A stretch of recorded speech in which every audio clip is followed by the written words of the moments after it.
જય માં મોગલ મિત્રો, તો સ્વાગત છે તમારું મારા નવા વ્લોગમાં. તો અત્યારે અમે ઉંચા કોટડા આવી ગયા છીએ મા ચામુંડના દર્શન કરવા માટે. વ્લોગમાં કન્ટિન્યુ બન્યા રહેજો, આગળ તમને પણ મા ચામુંડના દર્શન કરાવું.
તો મિત્રો જોઈ શકો આ છે ચામુંડમાનું મંદિર.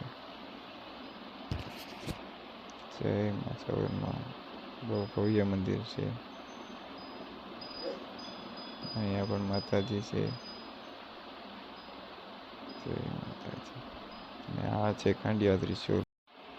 તો મિત્રો એમ કહેવાય છે કે ખાંડિયા ત્રિશુલ સ્વરૂપ મા ચામુંડા 15 દિવસ ઉંચા કોટડા અને 15 દિવસ ચોટીલામાં વાસ કરે છે.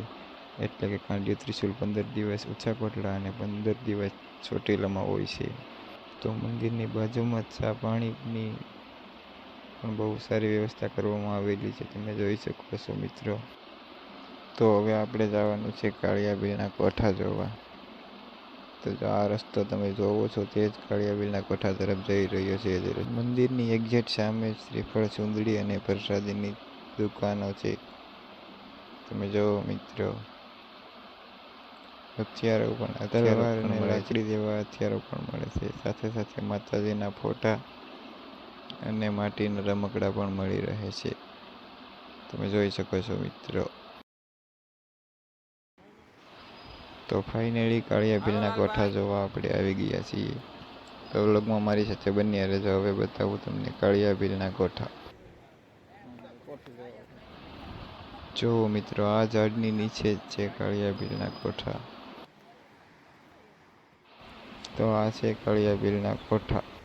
તો એમ કહેવાય છે મિત્રો કે કાળિયા બીલ જે પણ ફિરંગીઓને વહાણ લૂંટતો, તેમાં જે પણ સોનું મળતું તે આ કોઠામાં લાવીને સત્તાડી દેતો. તો મિત્રો આવી તો 7 કોઠી હતી, પણ દરિયામાંથી આવતા મોજાના કારણે બધું ધોવાઈ ગયું અને ખબડી ગયું છે. તો અત્યારે ફક્ત એક જ કોઠી જોવા મળે છે. તો ચાલો મિત્રો, હવે નીચે જઈ રહ્યા છીએ દરિયા તરફ. નીચે જતા તમે જોઈ શકો છો બંને બાજુ રમકડા જેવી ભવ્ય દુકાનો છે.